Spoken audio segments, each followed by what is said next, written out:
Half-Life 3 has been a fun topic for people to debate about online for years. Even people who don't know what Half-Life is are more than likely aware of the memes surrounding it. For years people have wondered, when is the next Half-Life game coming out, and how can Valve leave us on such a cliffhanger? Well, unfortunately, we still don't have the answer to that question. But Valve's recent games can maybe give us a bit of an insight into what Half-Life 3 could look like. With each new Half-Life game, Valve brought something new to the table. Half-Life 1 was an amazing masterpiece, Half-Life 2 had incredible graphics and physics, and Half-Life 3? Well, nothing yet. But back when Half-Life 2 was released, not much could really be improved because computers just weren't there yet. But now in 2023, computers are much more capable, and Valve is aware of this. Source 2 has been continuously improving over the years, with Half-Life Alyx being the full proper game being made in it. And it keeps in with the theme of Half-Life games bringing something new to the table.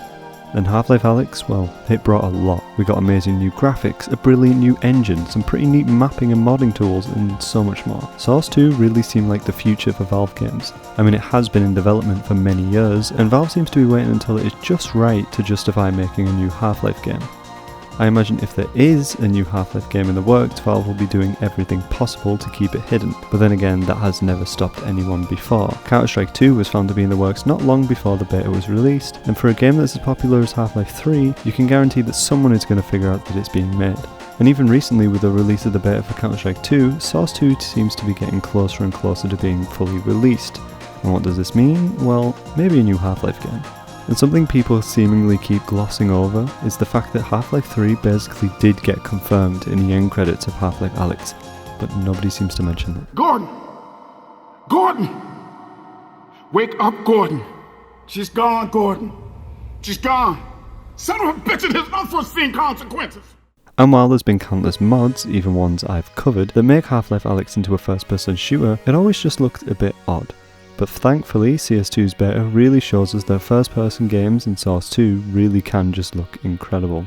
I mean, look at the new water physics, the new lighting, the insane quality of the materials, everything about it just looks far more modern. And since I've started playing so much Counter-Strike 2, CSGO looks old and outdated, and don't get me wrong, those old Valve games still hold up pretty well by today's standards, but after the upgrade to Source 2 there is really no going back in terms of the graphical quality. Now, something I hope with Half-Life 3 is that Valve keeps their style of games. And I know I've mentioned Counter-Strike 2 so many times in this video, but it seems that even in this new engine, the game still feels like they did in Source 1, and this keeps my hopes high for Half-Life 3. Story-wise, we know the game has something to do with the Borealis, and if you don't know what the Borealis is, I'll keep it short. The Borealis is a ship that was created by Aperture, the science company from the Portal series. They experimented with teleportation and accidentally teleported the ship to an unknown location. The Combine were trying to find the ship because they're a species capable of travelling between dimensions, but once they're in one, they just have to travel by normal means.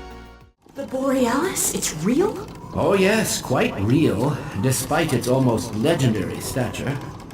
Our peers at Aperture Science were at work on a project of some promise.